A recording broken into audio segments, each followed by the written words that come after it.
Olá a todos, eu sou o professor Cleiton, bem-vindos ao canal Filosofando e hoje nós vamos falar sobre a filosofia medieval.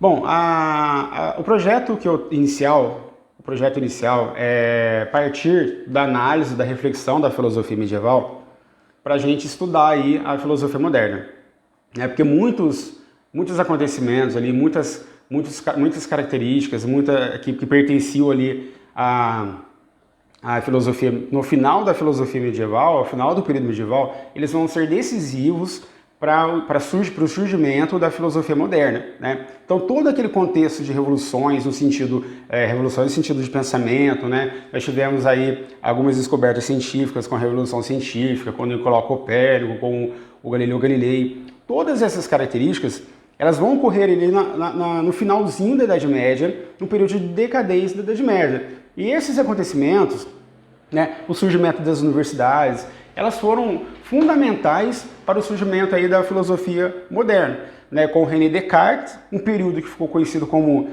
um período assim totalmente, fortemente racionalista, né, onde a crença na razão humana era ilimitada, a ilimitada crença na razão humana, o antropocentrismo é o que vai caracterizar ali o período moderno, né? Então, antes de nós iniciarmos esse período, eu me propus aí a preparar algumas aulas sobre o período medieval, né? A gente vai fazer uma rápida passagem mesmo, a gente vai passar, vamos ver aí o contexto histórico e filosófico do período medieval, né? Pegando aí não o período histórico, mas o período filosófico, o contexto filosófico, né? Passar pelo Renascimento no contexto filosófico também, para a gente entender, para nós entendermos aí o que contribuiu, né, e o que provocou essa grande mudança de paradigmas aí no homem moderno, com o René Descartes ali, com o racionalismo, ok? Bom, o período medieval ele vai começar ali por volta do século V depois de Cristo, com o surgimento da patrística, né? Então nós sabemos aí que o cristianismo ele estava iniciando, né? Ele começa uma forte expansão do cristianismo. O cristianismo ele começa a se expandir muito ali pela Europa, principalmente por Roma, né? E essa expansão do cristianismo, ele caracterizou ou contribuiu para o surgimento de alguns templos considerados pagãos na época, né? Toda a cultura grega vinda com o helenismo, através da expansão de Alexandre o Grande, né? Alexandre o Grande, rei da Macedônia, né? que acabou ali, né, invadindo a Grécia e expandindo a cultura grega para todo o Ocidente, né? Essa expansão, esse movimento de expansão da cultura grega, que ficou conhecido como helenismo, iniciado ali pelo seu pai Filipe II e posteriormente aí acabou se concluindo aí com o Alexandre o Grande, que acabou caindo frente ao Império Romano, né? Toda essa cultura helenística acabou sendo disseminada ali na Europa, né? Então o homem europeu ele acabou sendo envolvido pela filosofia helenística, a filosofia de Cícero, a filosofia ali do empirismo, os estoicos, né?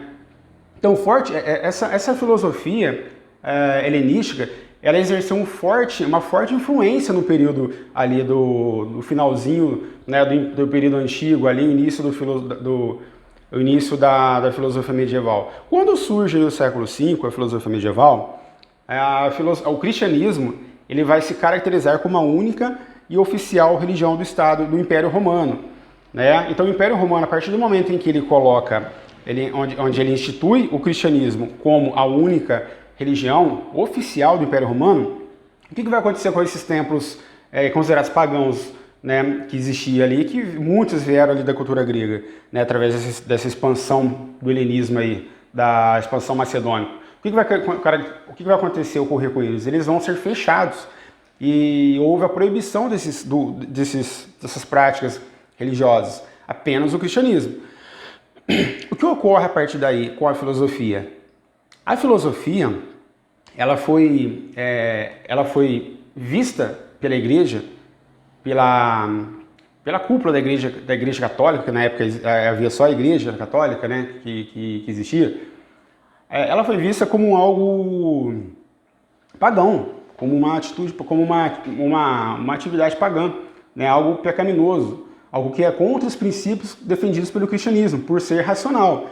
Então, a filosofia, em um determinado período da Idade Média, ela passa a ser proibida. Porém, no início da filosofia, no início da Idade Média, vão surgir alguns pensadores que tentaram conciliar alguma coisa ali, alguma teoria, alguma característica da filosofia grega que daria para dialogar com o cristianismo, né? Então surgem alguns padres chamados, esse período ficou conhecido como patrística, que vai do século III mais ou menos, século IV ao século V.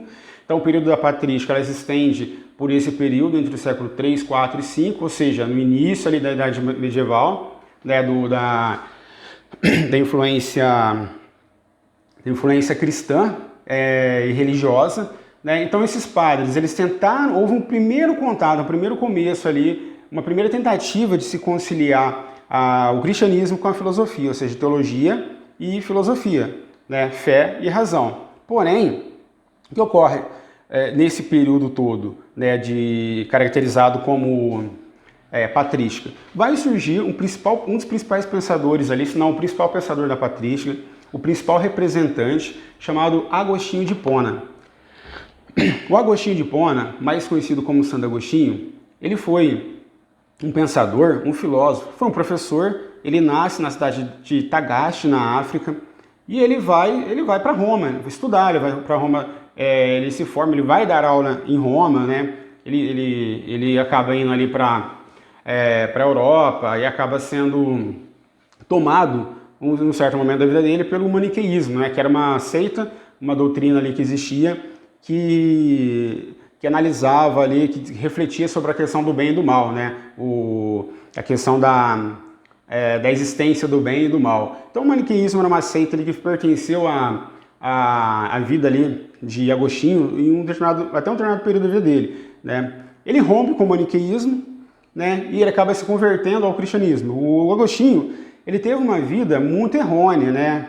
Muito errônea, era de muita farra, né? E não levava a vida muito a sério. A sua mãe, que depois se tornou santa, Santa Mônica, também, ela dizia, nos escritos que nós temos dele, ele narra que ela sofria muito, né, por essa falta de fé que ele tinha também, essa falta de crença, e pela vida que ele tinha errante, né, errônea, que ele tinha como um pagão, né, para a época.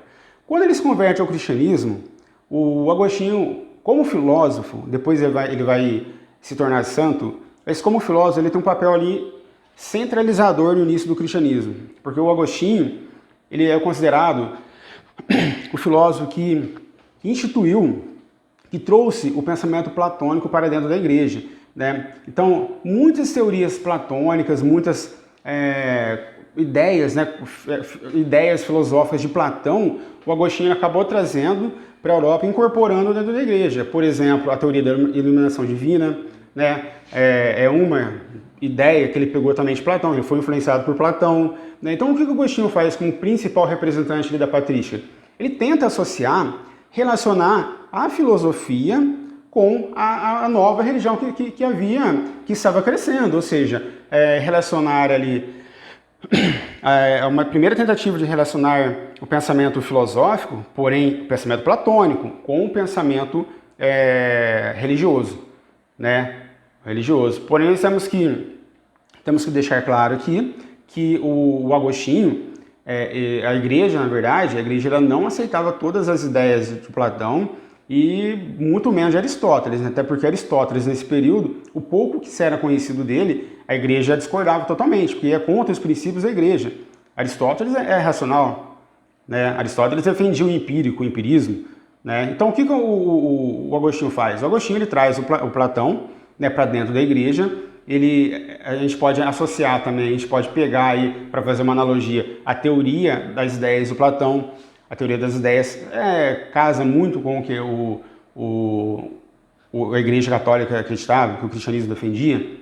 né? Assim como o cristianismo, o platonismo também. Platão também, através de Sócrates, também defendia a existência em outro mundo, em uma outra realidade, né? Ele dizia que esse mundo nosso, o mundo da doxa, das opiniões, era um mundo apenas de passagem, né? E nós deveríamos fugir dele, né? Para nós conquistarmos novamente, retornarmos para o mundo das ideias, que era o qual existe a verdadeira essência, né? Então, o que o Agostinho faz? O Agostinho, nessa primeira tentativa de conciliar fé e razão, né, entre aspas, aí, religião e filosofia, ele vai instituir ali, desenvolver a sua teoria da iluminação divina. Então, o que o Agostinho falava aqui? Qual que é a principal característica da teoria da iluminação divina de Agostinho? A teoria da iluminação divina defende a ideia de que o homem ele conhece através da fé, né? Ou seja, o conhecimento ele não é construído pelo homem, pelo ser humano, né? O sujeito ele não pode, através dele mesmo, desenvolver empiricamente o conhecimento científico, né? Ele não pode conhecer a partir dele mesmo. Por quê? Porque o conhecimento é algo iluminado de Deus, né? Daí o termo iluminação divina. Por quê? Porque o conhecimento verdadeiro, ele é dado por Deus. Então, ele é iluminado por Deus. Então, nós chegamos ao conhecimento do mundo através dessa ligação nossa com Deus, né? Então, tanto é que nesse período, as poucas pessoas que poderiam estudar, elas tinham que estudar no mosteiro, porque as escolas o ensino era transmitido no mosteiro. E grande parte do clero também, do baixo clero, não sabia, grande parte era analfabeto, né? Apenas alguns padres, alguns cleros, uma parte do clero, ele tinha esse contato mais restrito com o conhecimento e com o ensino. Então o Agostinho, ele vem ocupar um papel centralizador, porque ele vai trazer ele vai incluir ali o pensamento platônico dentro da igreja, né? Então, através dessa ideia da iluminação divina, o que a gente pode perceber aí? O que a gente pode perceber se a gente olhar um pouco mais à frente aí na Idade Média, né? Quando chega o período da Inquisição, quais eram um dos principais motivos das pessoas serem torturadas ou mortas?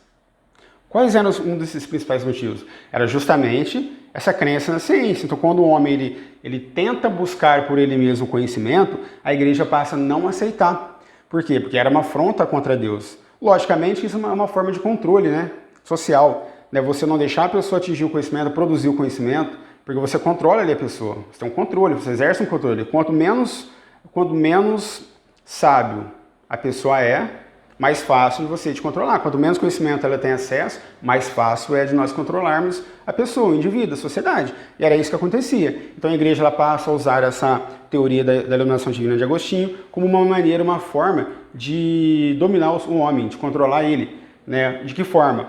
Você não pode conhecer, você não pode pesquisar, você não pode... Tanto é que os livros de filosofia, eles vão ser retirados ali, vão ser recolhidos e foram proibidos de serem lidos, né? Então o Agostinho aí, além das teorias dele também, como a teoria do tempo, né? Ele fala sobre essa questão, o que é o tempo, também ele vai refletir sobre o tempo, sobre livre-arbítrio, né? Sobre a liberdade humana, nós somos livres, não somos livres, qual o sentido, qual o significado da liberdade. Então, entre essas teorias aí, nós podemos aí caracterizar, né, o Agostinho como a teoria da iluminação divina dele como uma das principais teorias do período patrístico, que contribuiu muito para a análise aí, para a incorporação de Platão dentro do cristianismo. Tanto é que o Nietzsche, futuramente, lá no século XIX, ele vai dizer que o cristianismo ele é um platonismo para o povo. Por que era um platonismo para o povo? Porque ele está fortemente influenciado aí pelas ideias de Platão.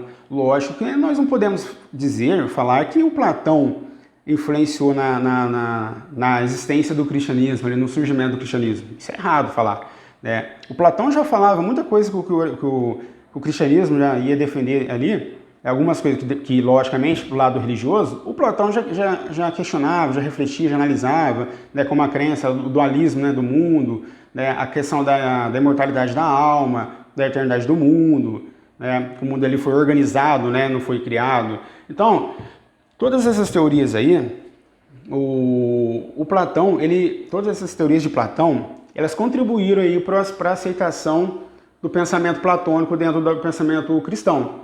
Então, na próxima aula nós vamos ver um pouquinho mais aí sobre esse período medieval, né, pós-patrístico. Por que patrístico, período patrístico? Porque o nome já diz, patrístico, vem de padres.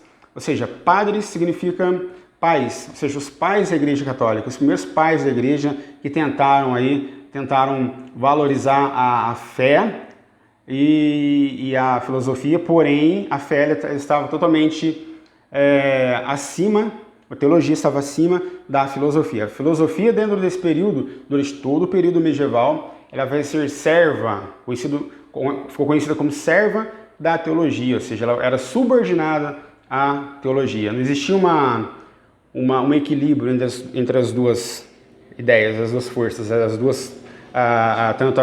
não existia esse equilíbrio entre a filosofia e a teologia, né? A fé, a teologia, ela era muito mais valorizada do que a filosofia, né? A filosofia ela passa a ser serva da teologia, ok? Pessoal, não se esqueçam de curtir a nossa aula, de compartilhar, de comentar e também de se inscrever no canal para vocês continuarem acompanhando as aulas, ok? Próxima aula, então, nós veremos aí as características principais aí da filosofia medieval. Não entraremos, por enquanto, nos filósofos medievais, né? Apenas faremos uma contextualização histórica para nós aprofundarmos o período moderno, ok? Espero que vocês tenham gostado da aula. Até a próxima. Um abraço a todos.